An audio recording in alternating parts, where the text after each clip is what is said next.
everybody.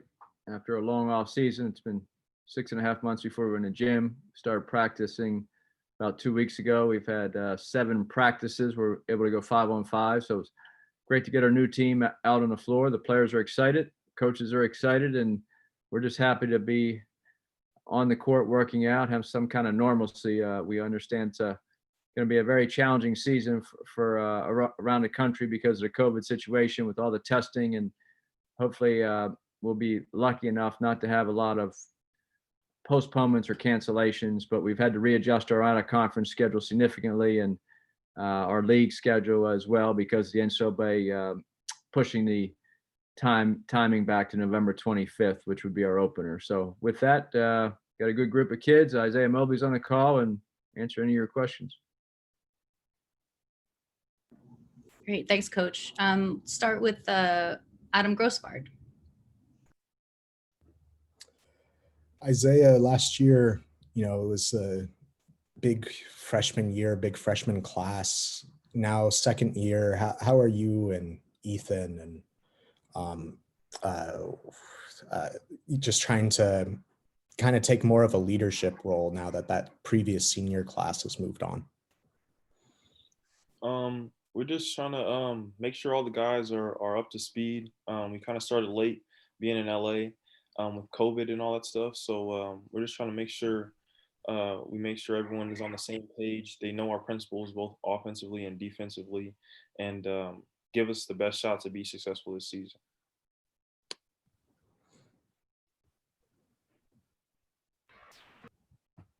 Great, thank you. Beth Harris.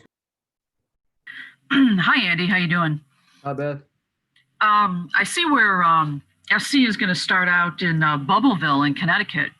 It looks like November 25th. What can you say about how that setup is going to work and how many games you guys can get in there? Our home opener, Beth, our home opener is on the 25th. That'll be at home. And then we'll probably try to play one more game on that weekend before we head to Connecticut. So we will be in the Connecticut semi-bubble, I guess is the best way to put it. Our games are being adjusted. We either play December 2nd, 3rd, or December 1st and 3rd in the Mohegan Sun. That's as of today or last night. We have BYU in the tournament. They took Notre Dame's place because Notre Dame backed out. And then UConn and Vanderbilt are also in the tournament. So we're looking forward to going and having 2 very challenging and competitive games. And I think it'll be a great event once we get there. And I just hope that they can finalize the schedule here soon and give us some definitive dates and times. Any concerns at all about, traveling cross country to be able to get those games in? Well, I think there'll be strict protocol with testing once we get there. I've seen some of the example or the rough drafts of the testing, and I think they're about to finalize that as well. So I don't have all the information yet, but we're not concerned as long as we know we'll get tested, and the opposing teams will too. We're being COVID tested every day. We practice here, get our results back before we're allowed to practice, and our players have done a good job of trying to do the right thing when they go home and off away from the basketball court to try to stay safe. Thank you. Thanks. Ryan Young. Andy, having had 7 practices now, how much of your starting lineup is kind of set in your mind, or how many spots are still up in the air? One nice thing about our team here, we don't have a huge roster, so everybody that's on our team is going to have to play minutes for us. How many minutes and who starts will be determined. We haven't seen these young men for 6.5 months, and we have quite a few new players. We have 3 graduate transfers. We have 2 freshmen.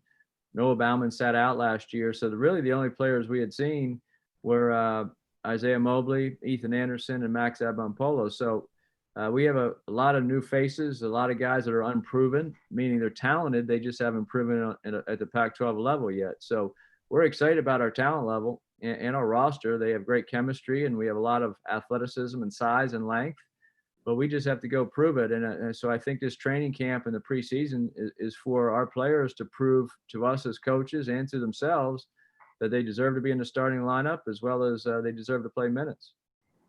Building off that, having seen him a little bit now, of the newcomers, who surprised you in what ways?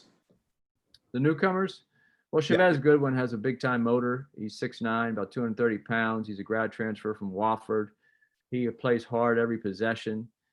The other grad transfers, Taj Eady really gives us a secondary ball handler with Ethan Anderson, and Taj is an exceptional shooter, but he's really becoming a pretty good point guard decision maker. So we're excited about his development. And Isaiah White has been an absolute energy guy in practice. He just between his transition, his cutting to the basket, his defense, his rebounding. So they're all the three grad transfers are totally different players, but they all give us something that we need on our team.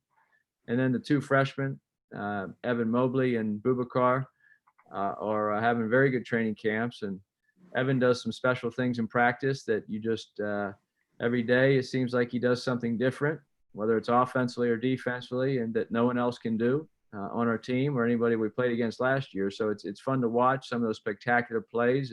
But he's a developing player. He's working on his skill sets, his strength, his defense, and also learning how to score in different positions on the court. He's a very, very good passer and very unselfish.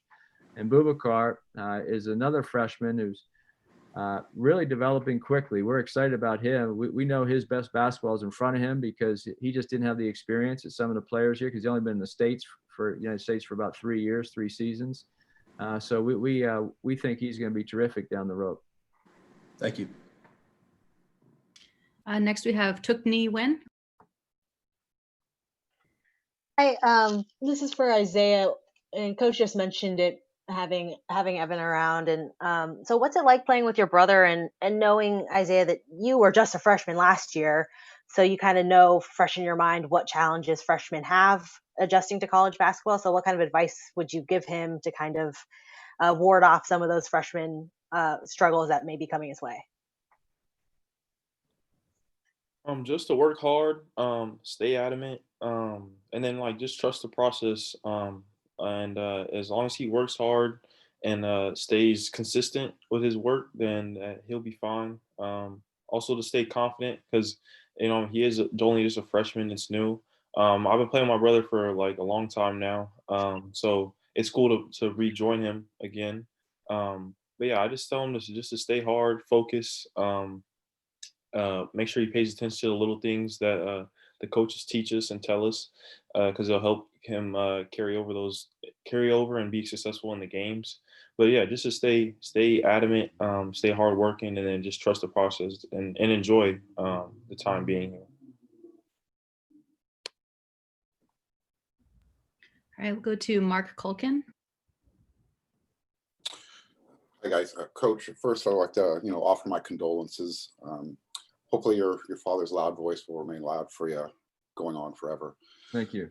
During this off season, you're doing recruiting, and I know you can't talk about names in particular, but how have you adjusted your strategy? Using the Zoom format and looking for that, the characteristics that you're looking for, without being able to do it in person or having on-campus visits. I think there's two parts of recruiting. Number one, there's evaluations for players, and we have not been able to do that in the spring or summer. So the AAU events are huge.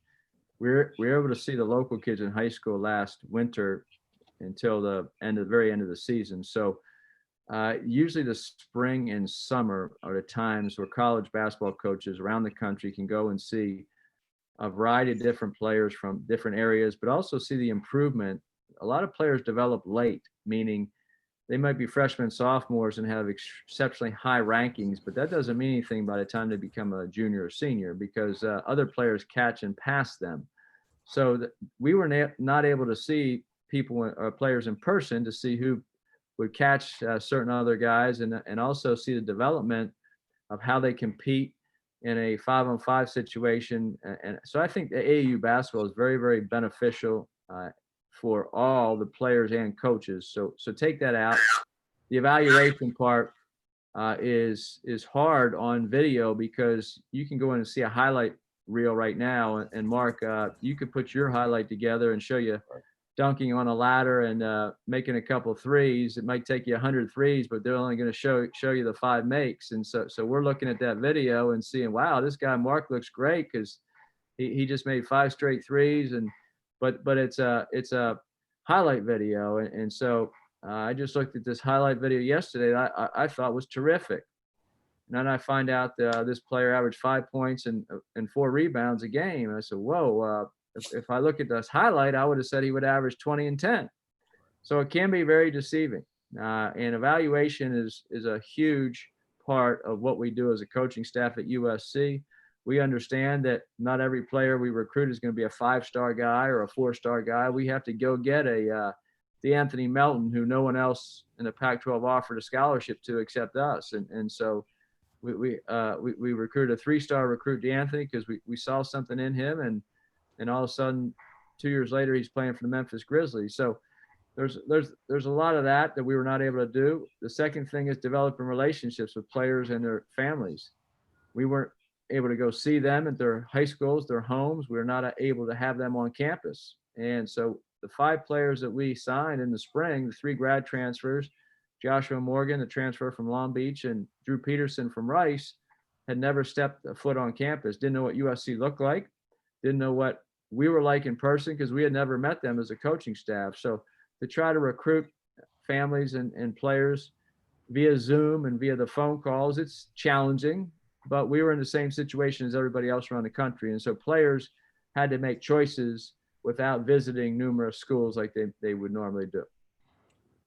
And a question for Isaiah. You'll be working with Ethan for the 2nd year in a row. Can you talk about, what you're going to see him, what you anticipate from him as far as growing from a freshman to a sophomore, and where his game is going to take you guys? I worked out with Ethan all summer. I think he's going to bring a lot of leadership to the team, playing a lot of minutes last year, being in those experiences that a lot of our guys haven't been in before. So I think that role, I think we'll see a pickup in his shooting.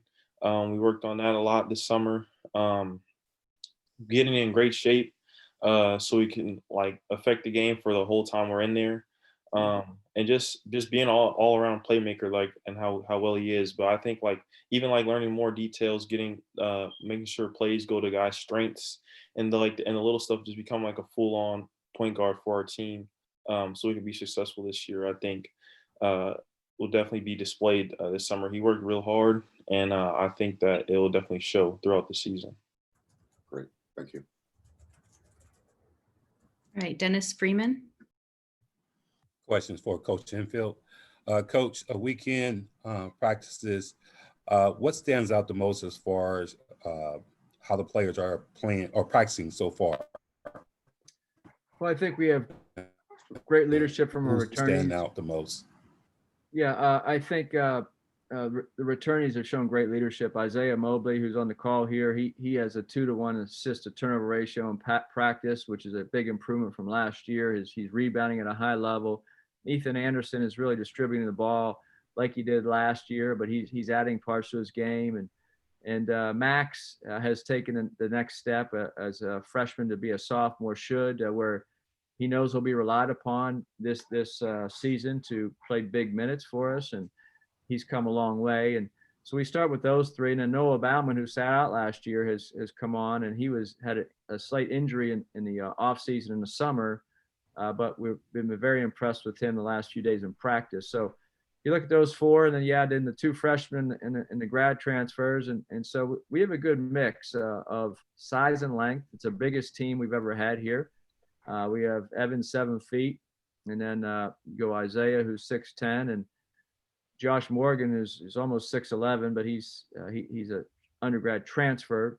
Chavez Goodwin 6'9", Max is 6'9". He's a 3-man. Isaiah White 6'7", Boubacar is 6'9".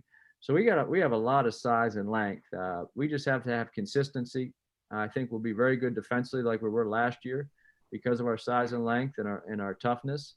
But we just have to find a nice consistency offensively and defensively with a group that has never played together. And I think, Dennis, that's the biggest thing we're trying to get out of the training camp, so to speak, for the first 12, 15 days of preseason, where they have to learn to play with each other, play in different situations, play with different rosters. So we mix our rosters up every day and get to know each other as players and people. And because of your length and your size, do you believe that you guys have the potential to be even better defensively? Well, I don't know. Someone has to step up and prove that, because last year we had a first-team All-League defender, Jonah Matthews, who was the best guard defender we've had since Melton and McLaughlin. And then we had Onyeka, who just changed shots inside. Nick was a senior, so Nick was very crafty with a 6'11". And then Daniel Utomi, we lost him. He wasn't a great one-on-one defender. He was just tough, and he was tough. He could guard multiple positions.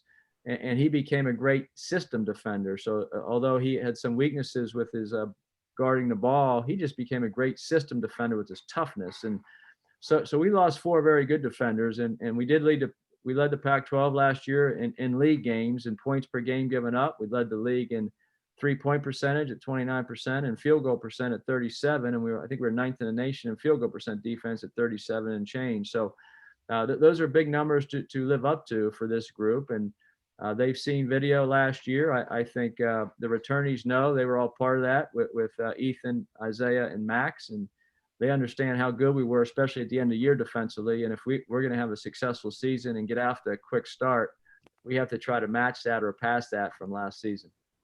Thank you, Coach. All right, closing in here, Shotgun Spratling. Hey, Andy, you talked about the chemistry that you guys have to, build with this group without having the off season. And you've had a good amount of turnover on your roster a couple times before. What have you learned from those previous experiences when you kind of changed over and only had a couple returners that you can bring to this year's group? Well, the biggest thing is defensively and toughness. That will carry you a long way. We've been very good defensively 3 out of the last 4 years. We have a very tough roster right now. We have tough kids. Ethan Anderson, as you saw last year, he's just a tough, plays hard. He'll throw his body anywhere. And we added Isaiah White. You're going to love him as far as his energy and his toughness and the returnees. And then Evan Mobley. Evan's 7 feet tall, and his body looks terrific. He's put on a lot of strength. And he's an elite shot blocker, but he's also a tough young man. And so Boubacar will run through a wall for you. He's as fast as any guard on our team. So I think we have a good mix. And Isaiah Mobley we can switch ball screens with all our bigs now, like we did last year. Isaiah is much quicker guarding the ball screen. And he's got a 7'3" wingspan as well. So I think what we've learned is, defensively and our toughness, we have to have that. Our offense, it's a work in progress because we have a whole new team. It was nice when we had Jordan McLaughlin for 4 years and we had Metu for 3 and Elijah Stewart for 4. And then we added Melton and we had Boatwright for 4. And Melton and Matthews and Nick were able to join them in because we had continuity and we knew we could play a fast pace. We could spread the floor. We had shooting. But when you're redoing your roster every year, it takes a while for them to get to know each other. It also takes a while for our staff to realize what we're good at as a team. And so we're going through that process right now, but we expect by November 25th to try to have most of it figured out. All right, we should have a few follow-ups, I think, left. Adam Grossbard. Hey, Andy, thanks for doing this. Just curious, because you didn't have that summer workout that you would typically have with new players to incorporate them. So does this training camp feel like a typical training camp, or is it kind of a little bit like that summer feeling out period? I think it's in between, Adam, because when I say in between, it doesn't feel like summer because we know the season is right around the corner, but it has the, excuse my light just went out. They didn't pay the lights. Huddle didn't pay his electric bill in the Galen Center here, but it has a feel of newness and because we were not able to get in the gym together for over 6 months, there is a uniqueness about the situation, and we are behind other teams. We understand that. Our players are doing as good a job as they can right now to try to catch up. But we understand that players and teams around the country, they've been practicing since July 20th. And I've talked to other coaches around the country, and they say, wow, the state of California won't let you in the gym, but wow, we've been playing 5-on-5 since July 20th and doing drills and putting their system in. And so, yeah, we're at a disadvantage. There's no question. But by November 25th, no one's going to care about that. And that's what we try to relay to our players. You got to get to know each other quickly. You have to develop. We have to put our system in, and you guys have to go play with some toughness. And no one's going to care once the season starts whether the state of California lets you in the gym until last week or not. And so I can't tell you this, Adam. It wasn't fun. Being out in the 95-degree heat with masks and gloves on in August when they finally said we could work out as a team. Our facilities people did a great job. They found some outdoor tennis courts behind the baseball stadium. I didn't even know they were there. I've been on campus 7 years. I've never seen that part of campus. Well, here we are in 95-degree heat with masks on, trying to get some shots up. And initially, the players couldn't pass the balls to each other, so they had to have their own basketball with their name on it. And so, and the staff had to wear gloves, and they could pass it to us. We could pass it back because we had gloves on, and they'd have to get their own rebound and get to the end of the line. So I can honestly say they weren't great. They weren't the best workouts we've ever had. In fact, it's hard to get anything done in that situation. But our players were great sports about it. They were enthusiastic just to be out there together, just to try to get to know each other. But as far as a basketball team or development from players, it was really hard. We were just doing it more for the camaraderie to get guys together with our staff. What were those first couple like full real practices like? Did it seem particularly rusty? Give me 10 seconds. Hold on. Sounds good.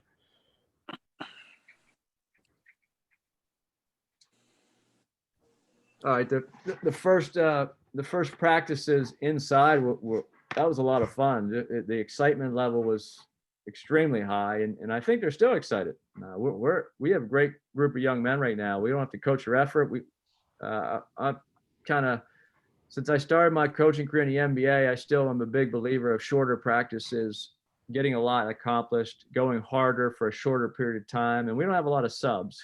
We were practicing with 9 or 10 players, a few practices. Now we have 11. So they don't get any subs. And we tell them, look, when we have 14 or 15 players, everyone complains about not getting the repetitions they want, and they're all fighting to get on the court. So then when we only have 10 guys, then they all want breaks. And, well, what is it? Do you want to play a lot, or do you want to sit a lot? So I think they've had great attitudes last few days where they say, look, we don't need breaks. We're going to go. I want to be out there every second, and they've done a great job. Thank you. All right, 2 last questions. Ryan Young. Isaiah, can you expound on just how special this opportunity is to have at least 1 year with your brother in college and just the chemistry you guys feel on the court? Yes, it's super. I'm really looking forward to it. I'm looking forward to everybody seeing how well we match and play together. I've always enjoyed playing with him, and I'm sure like he's enjoyed playing with me as well. And so like getting this opportunity is great. And also like for me playing last season and it getting cut short, like I try to really express to him and the rest of our guys like each game like could be potentially our last game. So it's even more meaningful, and like it makes me cherish like these moments even more, and make me want to play even harder. So I'm extremely excited about it. And I think we could be very successful this year, all together and individually as well. And with your game specifically, Andy mentioned your assist to turnover ratio, but what's the big challenge to yourself to take this next step this year? What's the one area you're hoping to show more of? Being able to guard all 5 positions, shooting the ball at a consistent rate, both from the free throw line and 3-point line, and then just being a leader and be able to lead by example, being engaged at all times throughout the game, having consistent motor, like using my energy and experience that I did get from last year to my advantage throughout this year. Thank you. Final question from Mark Culkin.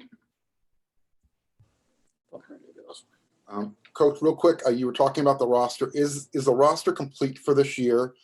In other words, is there any chance of Drew Peterson getting an exemption and being eligible for this year? And then a quick question for Isaiah afterwards. Yeah, Drew Peterson, he's a terrific basketball player. I think he is in the process of trying to figure that out. What's the best case scenario for him? So I really don't have any info for you yet. Maybe next week, end of next week, we might have some more. But other than that, it's status quo right now. Okay. And then Isaiah, Coach has given his opinion on the guys who have come in. In your opinion, who are some of the younger or transfer players that the fans should look out for that are going to surprise some people this year? They're all extremely talented, and they all bring different elements to their game. I think we're pretty athletic as a team. Like Boubacar, he's a freak athlete. He can run really fast, jump really high, and affect the game in many ways. My brother as well. He's like a specimen, 7 feet, can run fast as well, jump high. The undergrad transfers like Drew and Josh extremely lengthy. If they play, I'm saying that they can affect the game as well. Drew, great passer, great shooter. Max, like Coach said, took a big step this summer. He's been playing real well. Bauman, Noah Bauman, he can shoot real well. So I think the fans should look out for, to be honest, everybody. I think even though it was a tough time for everyone to get better because of the COVID restrictions, I think they've all made strides, and each of their strengths will be well displayed throughout the season because we need everybody. Thanks. Look forward to it. All right. Thank you, everyone, for being here. Thanks, Isaiah.